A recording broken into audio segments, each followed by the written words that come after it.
स्तोति सदा, मुझको अपना बना लिया, करूं तेरी स्तोति सदा। आज का संदेश प्रभु के दास जोशी अब्राहम आसाम से बांटा जाएगा। प्रार्थना के साथ सुनिए। परमेश्वर का नाम की महिमा हो। आप सभी को और एक बार शुभ संदेश में हार्दिक स्वागत करता है। आइए आज का मनन के लिए हम लोग पढ़ेंगे पतरस का दूसरा पत्री 2 अध्याय उसका 20 से 22 तक। जब वे प्रभु और उद्धारकर्ता यीशु मसीह की पहचान के द्वारा संसार की नाना प्रकार की अशुद्धता से बच निकले और फिर उनमें फंसकर हार गए, तो उनकी पिछली दशा पहली से भी बुरा हो गई है, क्योंकि धर्म के मार्ग का ना जानना ही उनके लिए इससे भला होता कि उसे जानकर उस पवित्र आज्ञा से फिर जाते जो उन्हें सौंपी गई थी।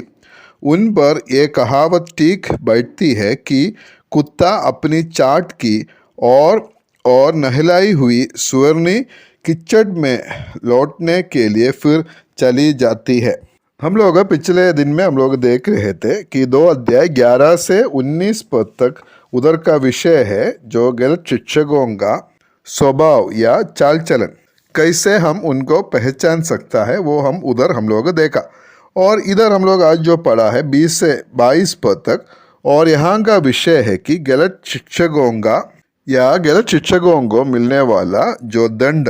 इधर पतरस जो अपना पाठकों को यह समझाना चाहता है कि जो लोग गलत शिक्षा देता है उनको किस प्रकार का दंड मिलने वाला है, और उसके साथ ये जो पाठकों को चेतावनी देता है कि ऐसे गलत शिक्षकों से बच के रहना चाहिए।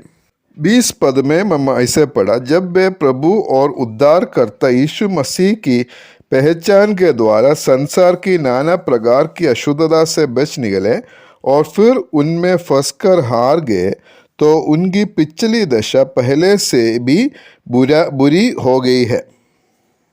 इधर पतरस खास करके गलत शिक्षकों के बारे में बता रहा है, और उनके साथ में जो लोग उसका शिक्षा में फंस गया है जैसा नया विश्वासी है, उनके बारे में भी हम लोग देख सकता है।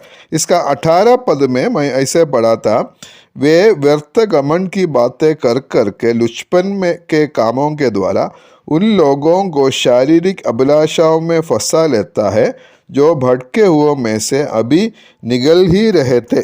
जो नए जो विश्वास में आए हैं वो विश्वासी लोग को ये लोग क्या करता है, भटके देता है। ज़्यादातर झूठी शिक्षक लोग जो है वो अविश्वासी है, उद्धार नहीं पाए हुए लोग हैं, लेकिन उनके साथ में कुछ विश्वासी लोग भी फंस जाता है। हम लोग देख सकते हैं, लोग सुसमाचार सुने हुए हैं, प्रभु और उद्धारकर्ता यीशु मसीह की पहचान उसको मिला है, सुसमाचार सुना और उसको पूरा रीति से समझ गया, लेकिन उस उद्धार के अनुभव में नहीं आया है। आज इस प्रकार बहुत लोगों को हम लोग देख सकते हैं मसीहत में, जो सुसमाचार को सुनता है, वो सुसमाचार समझता है, लेकिन वो उद्धार के अनुभव में नहीं आता है, अपना जीवन प्रभु के हाथ में नहीं देता, और वे अपने आप क्या करता है, संसार की अशुद्धता से जो बच निकलने का कोशिश करता है, एक अच्छा जीवन जीने के लिए चाहता है, और वे लोग विश्वास करता है कि हम लोग भी उद्धार पाए हुए हैं।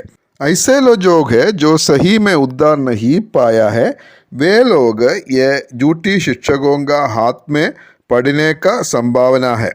ऐसा उद्धार पाया सोचकर, विश्वासी है सोचकर रहने वाला बहुत सारा लोग मसीहत में आज है। इसलिए मैं एक प्रश्न आपसे अभी पूछना चाहता है, क्या आपका जीवन में सच में उद्धार के अनुभव है? क्या उद्धार के अनुभव में आप आया है, या आप मसीही घर में परिवार में जन्म हुआ इसलिए मसीही है क्या, या कुछ शारीरिक या बीमार से कुछ चंगाई मिला इसलिए प्रभु यीशु मसीह के पीछे चलता है, या कुछ सांसारिक लाभ के लिए प्रभु यीशु मसीह के पास उसके साथ चलता है क्या? अगर आपका जीवन में उद्धार का एक अनुभव नहीं है, अभी तक आप उद्धार नहीं पाया है, तो जो आपको भी वो बड़ा दंड मिलने वाला है। ये लोग इधर क्या सुसमाचार को सुना है, वो समझ गया, लेकिन उद्धार के अनुभव में नहीं आया। और उनके बारे में इधर लिख रहा है कि फिर उनमें फंस हार जाए तो उनकी पिछली दशा पहले से भी बुरा हो गई है। पहले का जो दशा है लोग का जो है अनंत काल का नाश है। पापी होने का कारण पाप का सजा वो भोगना ही है। लेकिन अभी का अवस्था उससे भी भयंकर है। वो क्या है? वो सुसमाचार को इनकार किया, अपना जीवन में स्वीकार नहीं किया है, इसलिए उनका हालत पहले से भी बहुत बुरा है। इसलिए 21 पद में हम देख सकता है, ऐसा धर्म के मार्ग को ना जानना ही उनके लिए इससे भला होता कि उसे जानकर और पवित्र आज्ञा से फिर जाते जो उन्हें सौंपी गई है।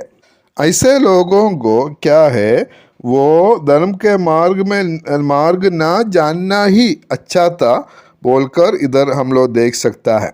सुसमाचार नहीं सुनते हुए जो उद्धार नहीं पाया, और दूसरा है सुसमाचार सुना और वो समझ गया लेकिन वो स्वीकार नहीं किया, उसका इनकार किया और इसका वजह से उद्धार नहीं पाया। ये दोनों का दंड एक जैसा नहीं है।